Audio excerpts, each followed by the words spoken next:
আল্লাহর একজন ওলির কাছে একটি কুকুর হঠাৎ করে মানুষের মতো কথা বলতে শুরু করল। সেই কুকুরটি এমন একটি কথা বলল যা শুনে আল্লাহর ওলি নিজের ভুল বুঝতে পারলেন। এমনই কিছু ভুল আমরা প্রতিনিয়ত করে থাকি। প্রিয় বন্ধুরা, খুবই শিক্ষণীয় একটি ঘটনা আজ আমরা বলতে চলেছি, তাই ভিডিওটির শেষ পর্যন্ত আমাদের সাথেই থাকুন। বনি ইসরায়েল যুগের একজন নেককার বান্দা একটি গুহায় দিনরাত আল্লাহর ইবাদতে মশগুল থাকতেন। আল্লাহ তাআলা তার খাওয়া দাওয়ার ব্যবস্থা একটি গাছের মাধ্যমে করে দিয়েছিলেন। আল্লাহ তাআলা তার ইবাদতে এতটাই খুশি ছিলেন যে তার ইবাদতের জায়গার পাশেই একটি ডালিমের গাছকে জন্ম দিয়েছিলেন। আল্লাহ তাআলা সেই ডালিমের গাছটিকে এমনভাবে তৈরি করেছিলেন যে সেই ডালিমের গাছটি প্রতিদিন তার গাছ থেকে একটি করে ডালিম ওই লোকটিকে দিত এবং সেই নেক বান্দাটি ওই ডালিমগুলো খেয়ে নিত এবং আল্লাহ তাআলার ইবাদতে মশগুল হয়ে যেত। এভাবেই দিন যেতে লাগলো। ওই নেক বান্দাটি মনে করতে লাগলো যে এগুলোই তার রিজিক এবং এভাবেই সেগুলো খাবে এবং আল্লাহ তাআলার ইবাদত করতে থাকবে। একবার আল্লাহ তাআলা তার পরীক্ষা নিলেন, কেননা যারা আল্লাহ তাআলার নেক বান্দা হয়ে থাকেন আল্লাহ তাআলা তাদের পরীক্ষা নিয়ে থাকেন। একদিন এমন হলো যে সেই ডালিম গাছে আর ডালিম ধরল না এবং সে একদিন ধৈর্য ধারণ করল। দ্বিতীয় দিনেও আল্লাহ তাআলা ডালিম দিলেন না এবং দ্বিতীয় দিনও ধৈর্য ধরল। তৃতীয় দিনেও ঠিক এমনটাই ঘটল এবং আল্লাহ তাআলা তাকে ডালিমের নিয়ামত থেকে বঞ্চিত রাখলেন, কেননা তার রব তাকে পরীক্ষা করছিলেন যে সে কতটা আল্লাহ তাআলার উপর ধৈর্য ধারণ করতে পারে। আল্লাহ তাআলা এটা পরীক্ষা করছিলেন যে সে অভাবের তাড়নায় আমার কাছেই চায় নাকি অন্য কারো কাছে গিয়ে বায়না করতে শুরু করে। এক পর্যায়ে সেই ব্যক্তিটি অনেক ক্ষুধার্ত হয়ে পড়েছিল এবং সে অনেক ভয় পেতে শুরু করল। সে আল্লাহ তাআলার দরবারে না চেয়ে সে লোকজনের কাছে চাইতে শুরু করল। যখন সে ইবাদতের জায়গা থেকে বের হয়ে আসলো তখন সে সামনে একটি বাড়ি দেখতে পেল এবং সেটা একটা মুসলমানের বাড়ি ছিল, কিন্তু সে মুসলিম হলেও সে একজন চোর ছিল এবং সে আল্লাহ তাআলাকে তো পছন্দই করত না, সেই সাথে আল্লাহ তাআলার বান্দাদেরও একদমই পছন্দ করতেন না।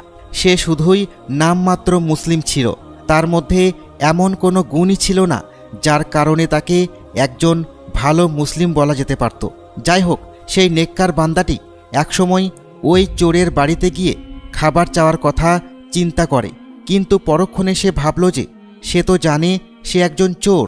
তার পরপরই আবার নিজেকে বোঝালো, চোর হয়েছে তো কি হয়েছে, আমি তো এখন অনেক ক্ষুধার্ত, সে এখন আমাকে সাহায্য করতে পারবে, কেননা এছাড়া আশেপাশে আর অন্য কোনো বাড়িও নেই। তারপর সেই আল্লাহর বান্দা ওই চোরটির বাড়ির দরজায় গিয়ে কড়া নাড়ল এবং চোরটির দরজা থেকে বের হয়ে বলল, কে আপনি, কোথা থেকে এসেছেন? তারপর সেই আল্লাহর বান্দা ওই চোরটিকে বললেন যে সে পাহাড়ের উপর একটি গুহা আছে সেখানে থাকে এবং সেখান থেকেই আল্লাহর ইবাদত করে এবং আল্লাহ তাআলা তার জন্য একটা ডালিম গাছ তৈরি করে দিয়েছিলেন, যেটা খেয়েই সে এতদিন জীবিকা নির্বাহ করেছে। কিন্তু গত 3 দিন ধরে সেই ডালিম গাছে আর ডালিম ধরে না, তাই সে প্রচণ্ড ক্ষুধার্ত। তাই আমি ভাবলাম তুমি আমাকে সাহায্য করতে পারো, তাই আমি তোমার বাড়িতে এসেছি। তারপর সেই চোরটি বলল, আমার কাছে 4টি রুটি আছে যেগুলো আমি আমার কুকুরের জন্য রেখেছি, তুমি চাইলে সেগুলো নিয়ে যেতে পারো, তুমি কি সেগুলো খাবে? তখন সেই আল্লাহর নেক বান্দা বলে, হ্যাঁ, আমি প্রচণ্ড ক্ষুধার্ত, আমি সেগুলোই খাবো, আপনি আমাকে সেগুলোই দিয়ে দিন। তারপর সেই চোর ওই আল্লাহর বান্দাকে 4টি রুটি এনে দিল এবং শেষে এগুলো খাওয়ার জন্য নিয়ে যেতে লাগলো। হঠাৎ তার সামনে ওই চোরের কুকুরটি এসে হাজির হলো। ঠিক তখন কুকুরটি ঘেউ ঘেউ করতে শুরু করলো। তখন সেই আল্লাহর বান্দা মনে করলো যে যেহেতু সে তার খাবারগুলো নিয়ে যাচ্ছে তাই হয়তো কুকুরটি এরকমভাবে ঘেউ ঘেউ করছে, তাই তাকে একটি রুটি দেওয়া যায়। তাই সে এই কুকুরটিকে একটি রুটি দিল এবং কুকুরটি সেটা খেয়ে নিল। কিন্তু কুকুরটি একটি রুটি খাওয়ার পরও আবারও ঘেউ ঘেউ করতে লাগলো। তাই সেই আল্লাহর বান্দা তাকে আরও একটি রুটি দিল এবং কুকুরটি সেটাও খেয়ে নিল। দ্বিতীয় রুটিটা খাওয়ার পরেও কুকুরটি আবার ঘেউ ঘেউ করতে লাগলো। তাই ওই আল্লাহর বান্দা তাকে আরও একটি রুটি দিয়ে দিল এবং কুকুরটি সেটাও খেয়ে নিল। অতপর 3টি রুটি খাওয়ার পর কুকুরটি আবারও ঘেউ ঘেউ করতে লাগলো। তখন আল্লাহর বান্দা রেগে গিয়ে বলল, আমি তোমার মালিকের থেকে 4টি রুটি নিয়েছিলাম, তার মধ্যে 3টি রুটি তুমি খেয়ে নিলে, আর একটি রুটি আমি খাবো বলে নিয়ে যাচ্ছি। তুমি এতটাই লোভী যে সেটাও খেতে চাইছো। ঠিক তখনই আল্লাহ তাআলা ওই কুকুরটিকে কথা বলার শক্তি দিলেন এবং সেই কুকুরটি বলতে লাগলো, আমার মালিক আমার জন্য 4টি রুটি রেখেছিল, যেগুলো তো আমার প্রাপ্য ছিল। তুমি তো আল্লাহ তাআলার এত ইবাদত করো, সে তো তোমার জন্য অনেক অনেক বিশ্বস্ত। তাহলে তুমি কিভাবে আল্লাহ তাআলার কাছে সাহায্য না চেয়ে অন্য কারো কাছে সাহায্য চাইতে এখানে চলে আসলে? আর এছাড়া একটা চোর তোমাকে সাহায্য করলো আর তুমি তার রুটি খেতে চলে আসলে? তুমি কি 3 দিনের ক্ষুধা সহ্য করতে পারতে না? তোমার রব কি তোমাকে ক্ষুধার্ত রাখত?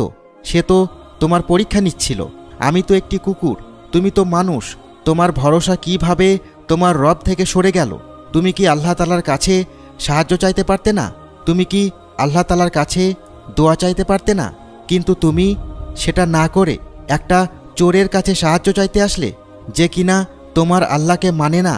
এটা শুনে ওই নেক বান্দা আবারও তার গুহায় ফিরে আসলো এবং আল্লাহর দরবারে কান্না করতে শুরু করলো এবং আল্লাহ তাআলার কাছে ক্ষমা চাইতে লাগলো এবং বলতে লাগলো, হে আল্লাহ, আমি কিভাবে তোমার কাছে সাহায্য না চেয়ে একজন মানুষের কাছে সাহায্য চাইতে গেলাম? আজ পর্যন্ত তুমি আমাকে খাবার দিয়েছ, তুমি আমাকে বাঁচিয়ে রেখেছ, অথচ আজ আমি কিভাবে একটা মানুষের কাছে গেলাম সাহায্য চাইতে?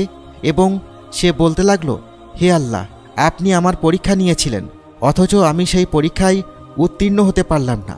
কিন্তু আজ আমি আপনাকে ওয়াদা করছি, আমি আর কখনো আপনার কাছে ছাড়া অন্য কারো কাছে সাহায্য চাইব না। আপনি আমাকে মাফ করে দিন। প্রিয় বন্ধুরা, এভাবে আল্লাহ তাআলা তাকে মাফ করে দেয় এবং ওই ডালিম গাছে আবারও ডালিম ধরতে শুরু করে এবং সেও আগের মতো করে আল্লাহ তাআলার ইবাদত করতে থাকে।